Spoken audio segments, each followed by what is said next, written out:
4장 7절로 16절 말씀입니다. 신약성경 에베소서 4장 7절로 16절 말씀, 신약성경 312쪽 되는 성경이 있습니다.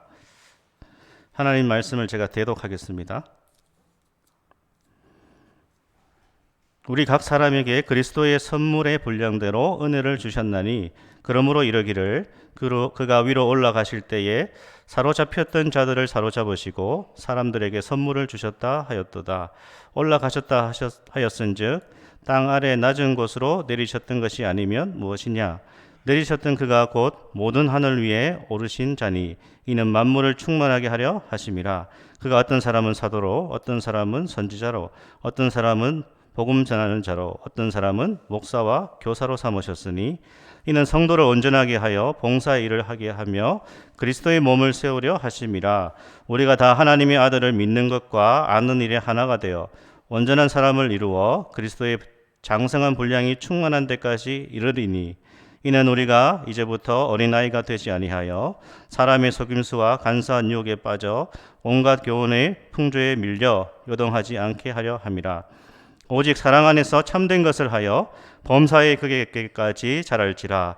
그는 머리 곧 그리스도라. 그에게서 온 몸이 각 마디를 통하여 도움을 받음으로 연결되고 결합되어 각 지체의 분량대로 역사하여 그 몸을 자라게 하며 사랑 안에서 스스로 세우느니라. 아멘. 교회의 선물이라고 하는 제목으로 말씀을 전하겠습니다. 에베소서, 오늘이 몇 번째죠? 9번째 강해입니다. 계속 에베소서를 나누고 있는데 교회를 생각하시면서 개인적으로도 에베소서를 많이 읽어보시기 바랍니다. 에베소서 4장 1절에서 6절을 지난주에 살펴봤는데 교회의 부르심, 교회는 무엇으로 부르심을 받았는가 라고 했을 때 하나됨으로 부르심을 받았다. 우리가 하나됨을 지키는 것이 교회의 부르심이다. 그래서 어떻게 해서든지 교회가 하나 되도록 힘쓰는 것이 하나님의 부르심에 응답하는 신자의 삶이요 교회의 응답이라는 것을 살펴봤는데요. 그런데 이제 이 부르심, 하나님의 거대한 부르심에 우리가 참 응답하는 삶을 살기 위해서 중요한 것이요 있습니다. 바로 그것을 가능하게 하도록 주님께서 교회에 선물을 주셨는데 이 선물이 무엇인지 한번 우리가 살펴보면서 이 교회에 주신 선물을 우리가 귀하게 여기고 또 이 선물을 통하여서 하나님의 부르심에 응답하는 그런 교회가 되기를 소망합니다. 교회에 주신 선물은요, 바로 직분자라는 거죠. 교회에 주신 선물은 직분자입니다. 자, 우리 7절에서 11절 말씀을 제가 읽었지만 같이 한번 다시 찬찬히 한번 읽어보겠습니다. 7절에서 11절까지를 읽겠습니다. 우리 각 사람에게 그리스도의 선물의 분량대로 은혜를 주셨나니 그러므로 이르기를 그가 위로 올라가실 때에 사로잡혔던 자들을 사로잡으시고 사람들에게 선물을 주셨다 하였도다. 올라가셨다 하였은즉 땅 아래 낮은 곳으로 내리셨던 것이 아니면 무엇이냐? 내리셨던 그가 곧 모든 하늘 위에 오르신 자니 이는 만물을 충만하게 하려 하심이라. 그가 어떤 사람은 사도로, 어떤 사람은 선지자로, 어떤 사람은 복음 전하는 자로, 어떤 사람은 목사와 교사로 삼으셨으니. 아멘. 오늘 말씀에 보면요, 사도 바울이 하나님의 선물을 얘기하면서 시편을 인용하고 있습니다. 8절 9절은요 시편을 인용하고 있는 것인데 시편 68편입니다. 8절 9절은요 시편 68편 18절을 인용하고 있는 것입니다. 다시 한번 보실까요? 8절 9절 성경을 한번 보십시오. 그러므로 이르기를 그가 위로 올라가실 때에 사로잡혔던 자들을 사로잡으시고 사람들에게 선물을 주셨다 하였도다. 이것이 시편 68편 18절입니다. 구약에서 전쟁이 벌어질 때에 그 승리를 이룬 왕은 함께 싸운 자신의 부하들, 장수들에게 선물을 줍니다. 전리품. 이겼으니까요. 함께 고생을 했으니까 전리품을 나누어 줍니다. 이와 같이 사탄과의 전쟁에서 승리하신 그리스도께서, 그리스도는 여기서 왕이십니다. 사탄을 십자가로 패배시키신 그리스도께서 그 전리품, 그 선물을 교회에 주셨는데 그 선물이 무엇이냐라고 했을 때에 교회에 주신 직분자가 바로 주님이 주시는 선물이라는 것입니다. 그것을 11절에서 구체적으로 얘기하고 있는 것입니다. 11절 뭐라고 하죠? 그가 어떤 사람은 사도로, 어떤 사람은 선지자로, 어떤 사람은 복음 전하는 자로, 어떤 사람은 목사와 교사로 삼으셨다라고 되어 있는데, 지금 개역 개정판보다는 개역 한글판이 더 뉘앙스가, 원문의 뉘앙스가 더 확실합니다. 11절을 개역 한글은 이렇게 번역하고 있죠. 한번 읽어볼까요? 그가 혹은 사도로, 혹은 선지자로, 혹은 복음 전하는 자로, 혹은 목사와 교사로 주셨으니. 주셨다. 그러니까 이런 직분자들을 주님께서 교회의 선물로 주셔서 주님의 교회를 어떻게 해요? 세워나가신다는 것입니다.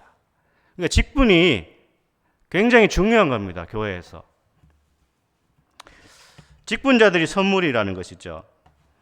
우리가 꼭 알아야 되는 것은요, 교회의 직분은 어떤 교회를 운영하기 위한 인간적인 편의에서 직분이 세워진 것이 아니라는 것을 항상 우리가 기억해야 됩니다. 교회의 직분은요, 십자가에서 죽음을 이기시고 부활 승리하신 그리스도가 교회에 주신 은혜의 선물이 바로 직분이다라는 것입니다. 초대교회를 생각할 때에 흔히 하는 오해가 뭐죠? 초대교회. 초대교회는 어떤 형태였죠? 성경을 읽어보면 초대교회는 가정교회였습니다. 로마서 16장에 보면 초대교회의 모습이 나오는데요. 대체로 초대교회는 가정에서 교회가 이루어졌습니다. 로마서 16장에 브리스가와 아굴라의 집에서 모이는 교회가 나옵니다. 그리고 아리스도블로라고 하는 이 성도의 가정에 모인 교회가 나옵니다. 빌롤로고에 속한 가정교회가 나옵니다. 그래서 이들은 모두 초대교회가 가정교회였습니다. 이런 식의 예배당을 갖춘 교회가 아니라 가정에서 모여서 교회를 이루었는데, 그러나 초대교회 그 가정교회도 뭐가 있었다라는 거죠? 직분이 있었다라는 겁니다. 가정에서 모이니까 직분 없었을 것이다. 초대교회로 돌아가자. 직분이 필요 없다. 그렇게 얘기하는, 주장하는 그러한 사람들도 있습니다. 요즘 어떤 교회들은요, 주님이 주신 이 직분을 다 무시하는 교회가 있습니다. 그래서 직분은 필요 없습니다. 그냥 다 형제 자매입니다. 맞죠? 형제 자매 맞습니다. 그러나 엄연히 교회에는 직분이 존재한다는 겁니다. 직분을 무시하는 것은 성경적이지 않습니다. 그리고 지혜롭지도 않습니다. 왜냐하면 예수님께서 우리에게 선물을 주실 때에, 교회에 선물을 주실 때에 생각 없이 아무렇게나 주시는 것이 아니라 굉장히 심사숙고해서 교회를 어떻게 세울 것인가, 교회를 어떻게 하나님이 기뻐하시는 교회로 이렇게 성장시키실까를 염두하실 때에 바로 직분자를 통하여서 그 일을 하기를 원하신 것이 바로 초대교회 때부터, 아니 그 전부터 있었다라는 것이죠. 목사, 장로, 집사, 권사라는 교회의 직분은요, 구약에서부터 그 근거를 두고 있습니다. 그래서 이것은 너무나 소중한 교회의 선물이라는 것이죠. 이것을 인간적으로 생각하시면 안 됩니다. 사람을 봤을 때요, 아유, 목사 별로던데, 장로 나보다 못한 사람이잖아. 인간적으로 봤을 때. 집사 권사 세상적으로 봤을 때 내가 더 많이 배우고 더 많이 가졌고 내가 훨씬 능력이 많다. 그렇게 생각하시면 안 되는 게, 교회에 이 직분자를 하나님이 주셨을 때는 굉장히 심사숙고해서 직분을 주셔서 교회를 세우기를 원하신다는 겁니다. 목사는요, 말씀과 기도의 직분입니다. 장로는요, 목양과 감독의 직분이고 또 성도들을 이렇게 전체적으로 돌보는 것입니다. 집사, 여기 집사는 안수 집사입니다. 자비와 구제의 직분입니다. 일하는 직분입니다. 권사는 권면하고 성도들을 권면하고 돌보는 직분입니다. 더 구체적으로 하면 권사님은 기도하시는 어머니 아닙니까? 기도에 앞장서는 어머니, 가정에서 어머니의 역할이 얼마나 중요합니까? 권사님은 그런 직분이라는 것입니다. 교회의 직분은요, 주님이 교회에 주신 선물이라는 것을 우리가 절대로 잊어서는 안 되는 것입니다.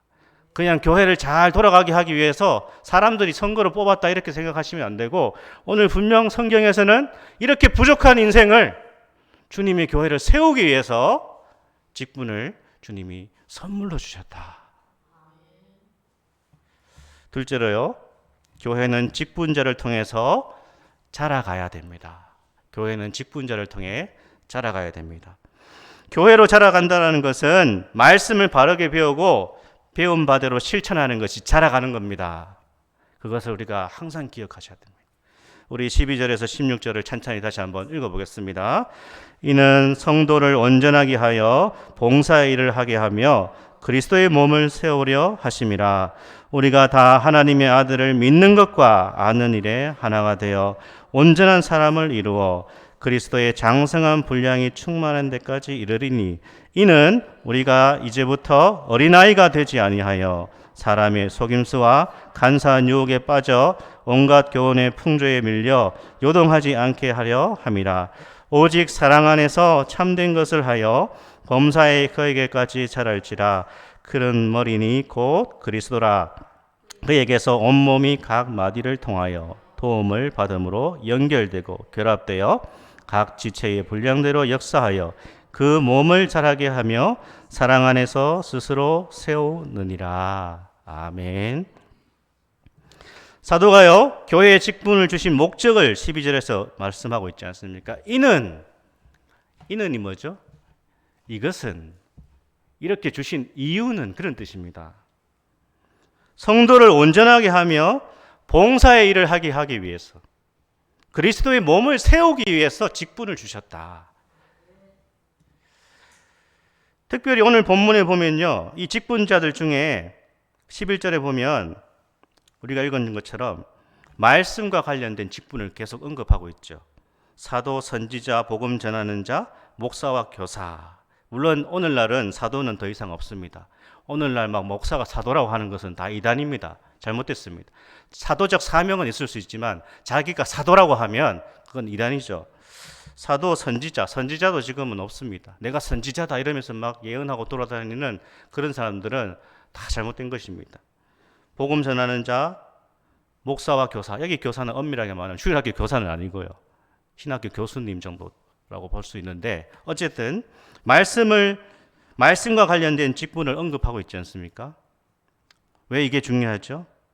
이 말씀을 맡은 직분들은요, 다른 모든 직분의 기초가 됩니다. 토대가 됩니다.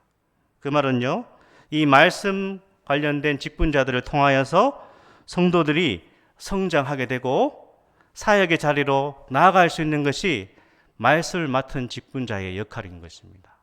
그래서 말씀을 증거하는 이 직분자, 목사와 교사의 역할이 굉장히 중요하다는 것이죠. 그래서 우리가 참 아름답게 교회의 몸이 세워지고 성장하기 위해서는 하나님의 말씀을 통하여서 잘 배워야 되는 것입니다. 우리는 열심히 말씀을 배워야 되고요, 신앙생활도 배워나가야 되는 것입니다. 신앙생활에 여기까지가 없습니다. 단순히 공부하라는 그런 뜻이 아닙니다. 모든 것들을 말씀을 통해서 내가 배워나가야 됩니다. 예배생활도 배워야 됩니다. 계속. 예배를 어떻게 드리는 것이고, 공예배는 어떻게 드리는 것이고, 개인 예배는 어떻게 드리는 것이고, 가정에서는 어떻게 예배해야 되는 것인가를 계속 배워나가야 되는 것입니다. 섬김도 배워야 됩니다. 섬기는데 배울 게 뭐가 있습니까? 그렇게 하시면 안 되고, 내가 어떻게 교회에서 바르게 섬길 것인가. 성도의 교제도 우리가 배워야 됩니다. 어떻게 하는 것이 성도의 교제인가? 친밀한 건 좋지만 막 세상에서 하는 교제처럼 그렇게 교회에서 교제하는 것이 교제가 아니고요. 교제도 잘 배워야 되는 것입니다. 교회의 직분도 배워야 됩니다. 말씀을 맡은 직분자를 통하여서 교회의 직분자들은 직분을 맡게 되면 그 직분을 잘 배우고 섬겨야 되는 것입니다. 사회에서 하던 식으로 교회 직분자가 되어서 마음대로 하게 되면 어떻게 해요? 그 직분을 망치게 되는 것이고 교회도 망쳐지는 것입니다. 그래서 배워야 되는 것이죠. 말씀 안에서 자신을 돌아보지 않는 사람은 반드시 문제를 일으킵니다. 그리스도인이 누구죠? 예수 믿는 사람이 누굽니까? 하나님 말씀이라고 하면 언제든지 자기의 생각을 내려놓고 자기의 생각을 수정할 수 있는 사람이 그리스도인입니다.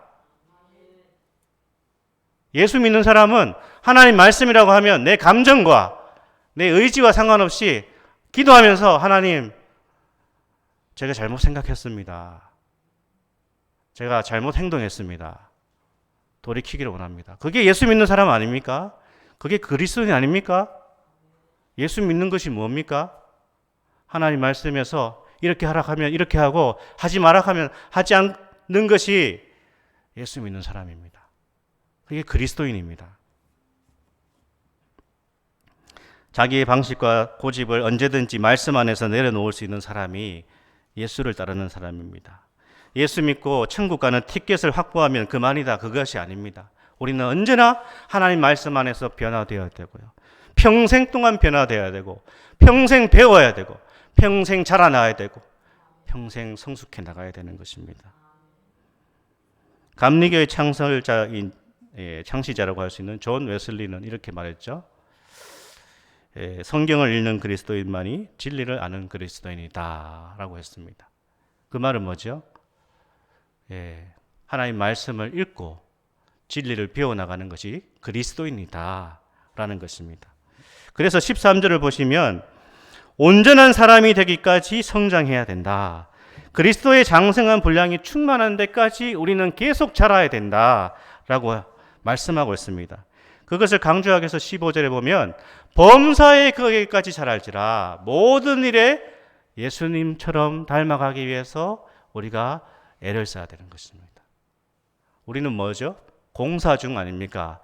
건설 현장에 가면 이 건물은 공사 중입니다. 완성되지 않았잖아요. 우리도 다 완성되지 않았습니다. 목사인 저도 완성되지 않았고요.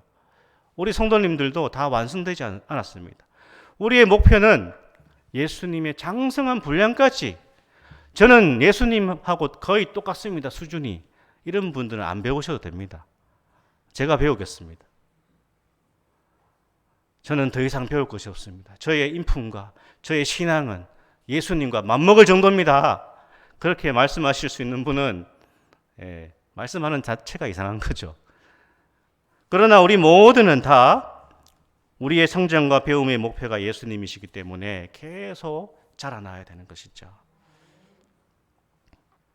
우리의 말하는 방식, 우리의 생각하는 방식, 우리가 상대방을 대하는 방식, 우리가 교회를 섬기는 방식, 결정을 내리고 우리가 삶을 살아가는 모든 방식에 있어서 어떻게 해요? 주님의 말씀이 우리를 다스리고 있는가? 라는 것을 생각할 때에 우리는 겸손히 언제나 배워야 된다는 것입니다. 말씀 안에서 자신을 돌아보지 않고 말씀으로 자신의 잘못을 돌이키지 않는 사람은 영적으로 심각하게 병들어 있거나 거듭나지 못한 상태입니다. 모든 거듭난 그리스도인들은 하나님의 말씀이 나에게 들려질 때에 자기 자신을 비추는 것 아닙니까? 그것이 거듭남의 증거인 것입니다. 하나님 말씀이 뭐라고 하든 상관없이 나는 내 감정대로 내 생각대로 살아갈랍니다 라고 한다 하면 병든 겁니다. 영혼이 병든 겁니다. 거듭난 모든 그리스도인들은 그것이 아니라고 할 때에 자기 마음에 찔림이 있는 것입니다. 그리고 하나님의 말씀을 통하여서 돌이키기를 애쓰는 것이 거듭난 그리스도인이라는 것입니다. 우리는 이렇게 계속 일평생 배워가야 되는 것입니다. 성장해 가야 되는 것입니다. 이런 교회가 되기를 축복합니다. 그런데요, 배우기만 하면 되는 것이 아니라 거기서 끝나면 안 되고요. 마가복음 10장 45절 주님께서 이렇게 말씀하시죠. 우리 같이 한번 읽겠습니다. 인자가 온 것은 섬김을 받으려 함이 아니라 도리어 섬기려 하고 자기 목숨을 많은 사람의 대속물로 주려 함이니라. 아멘. 예수님의 삶은 한마디로 섬기는 삶이었습니다. 우리가 정말 예수님을 믿는 사람이라면 언제 어디서나 섬기는 사람이 되어야 되고요. 섬기는 삶을 살기 위해서 노력해야 된다는 것입니다. 그것이 배움의 목표입니다. 배워서요, 머리만 많이 커지는 것이 그 목표가 아닙니다. 우리가 말씀을 배우고 신앙생활을 배워서 섬기기 위해서. 그래서 교회는요, 섬김으로 충만해져야 된다는 것입니다. 특별히 직분을 왜 주셨죠? 주님께서 직분을 주신 이유는 이 교회에 선물을 주셨는데, 직분자를 주시는데, 목사는 말씀으로 섬기는 자고요. 장로님은 성도들을 돌보고 성도들을 치리하고 신방으로 섬깁니다. 집사님은 구제하고 긍휼을 베풀고 교회 일에 앞장서는 것이 직분자입니다. 권사님은 권면하고 돌보고 기도로 교회를 섬깁니다. 우리는 이 섬기라고 주님께서 직분을 주셨음을 항상 기억해야 됩니다. 그래서 섬기지 않는 직분은요, 유명무실한 것입니다. 그래서 우리는 항상 어떠한 자리를 노리서는 안 됩니다. 그 자리가 주어질 때 자리와 함께 찾아오는 책임, 이것을 항상 기억해야 됩니다. 담임 목사, 저도 좋습니다. 저한테 요즘에 어떻게 지내냐 했을 때 어디 담임 목사가 됐다 그러면 다들 목사들이 부럽다 이렇게 얘기합니다. 담임 목사라니까. 교회 교세를 떠나서 어쨌든 부목사가 아니고 담임 목사라니까 사람들이 좀 부러워도 하고 인정도 해주지만 부목사일 때와 다르게 여러 가지 많은 책임과 또 그런 것이 있습니다. 그래서 그런 생각을 해봅니다. 담임 목사라고 하는 그 타이틀은 참 좋을 수 있지만 부담은 엄청나게 많구나. 그러나 담임 목사라고 하는 그 자리는 그냥 그 명예직이 아니라 이 교회 전체를 목양해야 된다고 하는 그 자리가 요구하는 그 책임과 의무를 벗어난다면 그것은 의미가 없지 않습니까? 그래서 모든 직분자들은요, 우리 교회 장로님과 안수 집사님과 권사님들, 앞으로 세워질 모든 교회의 직분자들은 섬기는 그러한 직분자들이 될 때에 우리 교회가 더욱 아름다워지리라 그렇게 믿습니다. 성도들은 가만히 계시면 됩니까? 성도들도 섬겨야 됩니다. 영적으로 초보 단계, 이제 금방 예수님 믿은 사람들은 제가 생각할 때 바로 막 섬기는 것은 그렇게 좋지는 않은 것 같습니다. 이제 갓 예수 믿었거나 또는 교회에 등록한 지 얼마 안 되신 분들은 섬김을 받으면 됩니다. 목사, 장로님, 권사님, 직사님들 통하여서 많은 섬김과 사랑을 받으시면 됩니다. 그리고 어느 정도 신앙이 자라면요, 어떻게 해요? 섬김의 자리로 나아가는 것이죠. 가정에서도 그렇습니다. 아이들이 자라면 섬기도록 양육을 해야 되는 것입니다. 밥 먹을 때 수저를 가져와라. 먹고 나서는 그것을 치워라. 옷은 어떻게 해요? 입은 옷은 빨래통에 넣어라. 그렇게 다 애들한테 가르치지 않습니까? 왜 이런 것들을 시킵니까?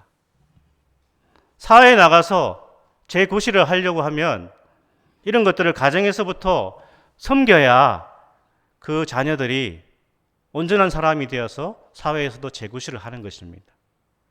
교회는요, 직분자뿐 아니라 모두가 섬기는 일을 해야 됩니다. 그런데 아이러니하는 게 뭐죠? 교회에서 제일 말이 많은 사람이 누굽니까? 섬기는 사람입니까? 정말 제대로 섬기는 사람은 말이 없습니다. 교회에서 가장 많은 비판을 하는 사람이 누굴까요? 알기만 하고 실천하지 않는 사람입니다. 그것이 가장 위험한 것입니다. 어떤 사람은 영적인 활력이 없습니다. 왜 영적인 활력을 잃어가는 것입니까? 왜 영적으로 공허하고 허탄해지는 것입니까? 예수 안에 있는 그 생명력과 부요함과 교회 안에 있는 그 기쁨과 즐거움과 만족을 왜 잃어버리는 거죠? 낮아져서 섬기지 않기 때문에 그렇습니다. 그렇게 되면 우리의 심령과 영혼이 공허해지는 것입니다. 예수님을 믿지만 예수님을 믿는 맛이 없습니다. 교회 생활을 하지만 교회 생활도 행복하지 않습니다. 하지만 하나님의 말씀을 실천하는 사람은 말씀의 힘을 더욱 강하게 경험하는 것입니다. 왜 그렇습니까? 하나님이 인간을 창조하실 때에, 누군가를 섬길 때에, 누군가를 사랑할 때에 진정한 행복을 느끼도록 우리를 창조하셨습니다. 그것이 하나님의 성품입니다. 그래서요, 우리가 예수님을 믿고 하나님의 형상을 회복한다는 것은 하나님께서 우리를 창조하실 때에 그 아름다운 모습으로 돌아가는 것입니다. 이기적이고 나만 알고 끊임없이 세속적인 이 세상의 것들을 추구하던 그 심령과 마음과 상태에서 어떻게 해요? 하나님이 창조하신 그 아름다운 인간의 상태로 돌아가는 것이 바로 예수 그리스도 안에 있는 생명의 능력인 것입니다. 그런 은혜를 저와 우리 모든 성도님들이 경험할 수 있기를 축복합니다. 이런 사람은요, 은혜가 충만합니다. 은혜 충만한 사람은 알아주지 않아도, 사람들이 안아주지 않아도 어떻게 해요? 기뻐합니다. 기쁨으로 섬깁니다. 나로 인해서 누군가가 행복을 느낀다면 그것으로 만족하는 건 아닙니까? 하나님이 보고 계시면 되는 건 아닙니까?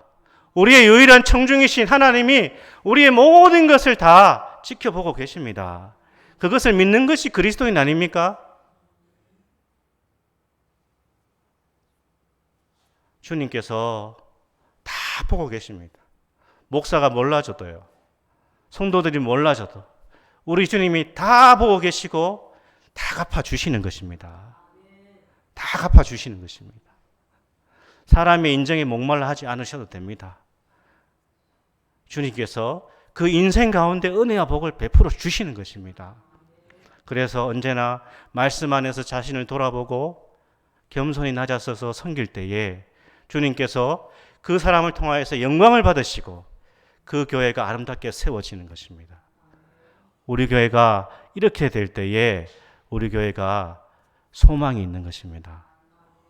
우리 성도님들 모두가 무지개 교회를 사랑한다고 믿습니다.